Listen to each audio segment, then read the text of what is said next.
ವೀಕ್ಷಕರೇ, ಈ ಟೀ ಮಾಡಿ ಕುಡಿಯೋದ್ರಿಂದ ಜೀರ್ಣಕ್ರಿಯೆ ಸುಲಭವಾಗಿ ಆಗುತ್ತೆ, ತೂಕ ಸುಲಭವಾಗಿ ಕಮ್ಮಿ ಮಾಡ್ಕೊಬಹುದು, ಜೊತೆಗೆ ಗ್ಯಾಸ್ಟ್ರಿಕ್ ತೊಂದರೆ ಏನಾದ್ರೂ ಇದ್ರೆ ಅದನ್ನು ಕೂಡ ಗುಣಪಡಿಸುತ್ತೆ. ನೀವು ನೋಡ್ತಾ ಇದ್ದೀರಾ ವಿಜಯ್ ಕರ್ನಾಟಕ, ನಾನು ನಿಮ್ಮ ಸಾರಿಕಾ. ಇವತ್ತು ನಾನು ನಿಮಗೆ ತೋರಿಸ್ಕೊಡ್ತಾ ಇರೋದು ಸುಲಭವಾಗಿ ಆರೋಗ್ಯಕರವಾದ ಜೀರಿಗೆ ಟೀ. ಸೊ ಬನ್ನಿ ಇದನ್ನ ಹೇಗ್ ಮಾಡೋದು ಅಂತ ನೋಡೋಣ. ವೀಕ್ಷಕರೇ, ಜೀರಿಗೆ ಟೀ ಮಾಡ್ಕೊಳ್ಳೋದಕ್ಕೆ ಏನೆಲ್ಲ ಬೇಕು ಅಂತ ನಾನು ನಿಮಗೆ ತೋರಿಸ್ತೀನಿ. ನಮಗೆ ಬೇಕಾಗಿರೋದು ಜೀರಿಗೆ, ನಿಂಬೆಹಣ್ಣು, ಜೇನುತುಪ್ಪ, ಆಮೇಲೆ 1 ಲೋಟದಷ್ಟು ನೀರು. ಮೊದಲು 1 ಸ್ಪೂನ್ ಅಷ್ಟು ಜೀರಿಗೆ ತಗೋತಾ ಇದ್ದೀನಿ. ಅದನ್ನ ಚೆನ್ನಾಗಿ ಪುಡಿ ಮಾಡ್ಕೊಬೇಕು. ಫೈನ್ ಪುಡಿ ಮಾಡ್ಕೊಬೇಡಿ, ಸ್ವಲ್ಪ ದಪ್ಪ ಇರಲಿ, ಅದಕ್ಕೆ ಇದರಲ್ಲಿ ನಾನು ಕುಟ್ಕೋತಾ ಇದ್ದೀನಿ. ಜೀರಿಗೆ ತೂಕನ ಕಮ್ಮಿ ಮಾಡಲು ತುಂಬಾನೇ ಸಹಾಯ ಮಾಡುತ್ತೆ. ಇದರಲ್ಲಿರುವಂಥ anti oxidant, anti inflammatory property ದೇಹಕ್ಕೆ ಒಳ್ಳೆ ಪೋಷಕಾಂಶವನ್ನು ಕೊಟ್ಟು ಸುಲಭವಾಗಿ ಜೀರ್ಣ ಆಗಲು ಸಹಾಯ ಮಾಡುತ್ತೆ. ಈ ಪುಡಿ ಆಗಿರೋದನ್ನ ಒಂದು ಸಣ್ಣ ಬಾಕ್ಸ್ ಒಳಗಡೆ ಹಾಕೊಳ್ಳೋಣ.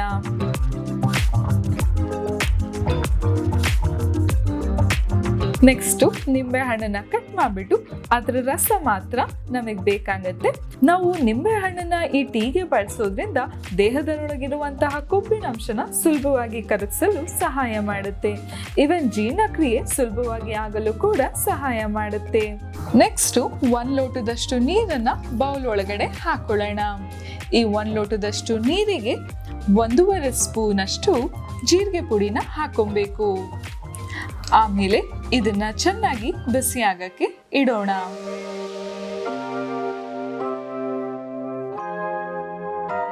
ಒಂದು ಲೋಟ ನೀರ್ ಹಾಕಿದ್ವಲ್ಲ, ಅದು 3/4 ಲೋಟ ಬರಬೇಕು. ಅಲ್ಲಿವರೆಗೂ ಚೆನ್ನಾಗಿ ಬಿಸಿ ಮಾಡ್ಕೊಳ್ಳಿ. ಆಮೇಲೆ ನೀವು 1 ಲೋಟದ ಒಳಗಡೆ ಇದನ್ನ ಹಾಕೊಬಹುದು. ನೀವು ಶೋಧಿಸ್ಬೇಕು ಅಂತ ಏನಿಲ್ಲ, ಅದಕ್ಕೇನೆ ನಾನು ಜೀರಿಗೆನ ದಪ್ಪ ಪುಡಿ ಮಾಡ್ಕೊಂಡಿರೋದು. ಲೋಟಕ್ಕೆ ಹಾಕಾದ್ಮೇಲೆ 1-2 ನಿಮಿಷ ಹಾಗೆ ಬಿಡಿ. ಆಮೇಲೆ ನೀವು ನಿಂಬೆ ಹಣ್ಣನ್ನ ಹಾಕೊಬಹುದು. ತುಂಬಾ ಬಿಸಿ ಇರೋ ನೀರಿಗೆ ನಿಂಬೆಹಣ್ಣು ಹಾಕಬಾರ್ದು, ಅದಕ್ಕೆ ಸ್ವಲ್ಪ ತಾದ್ಮೇಲೆ ಹಾಕಿರೋದು. ನಿಂಬೆಹಣ್ಣು ನೀರಿನ ಜೊತೆ ಚೆನ್ನಾಗಿ ಮಿಕ್ಸ್ ಆದ್ಮೇಲೆ ಜೇನುತುಪ್ಪನ ಹಾಕೊಳ್ಳೋಣ. ಜೇನುತುಪ್ಪ ಆಪ್ಷನಲ್ಲು, ಸ್ವಲ್ಪ ಕಹಿ ಇರುತ್ತೆ ಅಂದ್ರೆ ನೀವು ಜೇನುತುಪ್ಪನ ಬಳಸ್ಬೋದು. ಆದ್ರೆ ಜೇನುತುಪ್ಪನು ತುಂಬಾನೇ ಆರೋಗ್ಯಕ್ಕೆ ಒಳ್ಳೇದು. ಅದು ಜೀರ್ಣಕ್ರಿಯೆ ಸುಲಭವಾಗಿ ಆಗಲು ತುಂಬಾನೇ ಸಹಾಯ ಮಾಡುತ್ತೆ. ಅದಷ್ಟೇ ಅಲ್ಲದೆ ಹೊಟ್ಟೆ ಏನಾದ್ರೂ ನೋವಿದ್ರೆ ಅದನ್ನು ಕೂಡ ಗುಣಪಡಿಸುತ್ತೆ. ತೂಕ ಕಮ್ಮಿ ಮಾಡಲು ಕೂಡ ಸಹಾಯ ಮಾಡುತ್ತೆ. ಹಾಗಾಗಿ ಜೇನುತುಪ್ಪನ ನೀವು ಅವಶ್ಯವಾಗಿ ಬಳಸ್ಕೊಳ್ಳಬಹುದು. ಇವಾಗ ನಮ್ ಡ್ರಿಂಕ್ ರೆಡಿ ಆಯ್ತು. ನೀವೀಗ ಇದನ್ನ ಕುಡಿಬಹುದು.